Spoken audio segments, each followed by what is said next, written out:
Добрый день!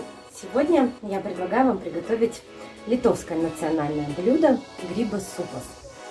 И для приготовления этого супа нам понадобится лучок, свежая зелень, грибы сушеные, заранее вымоченные в кипятке, свежие грибы и любой плавленый сыр.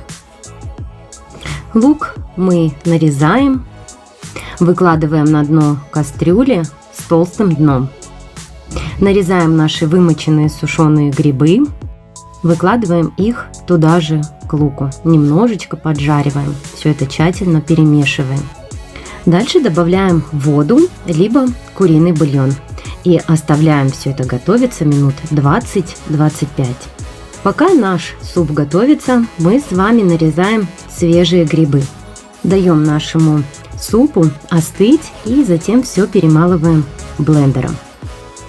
Затем к готовой перемолотой массе, супу, мы добавляем наши свежие шампиньоны и тоже оставляем минут на 20-25. Как только наши шампиньоны изготовятся, мы добавляем плавленый сыр. Его можно брать сливочный либо с грибным вкусом. Все тщательно перемешиваем, убавляем огонь и даем покипеть совсем немножко. Все, наш суп готов. Традиционно литовский суп подается с зеленью, сыром и сухарями. Приятного аппетита!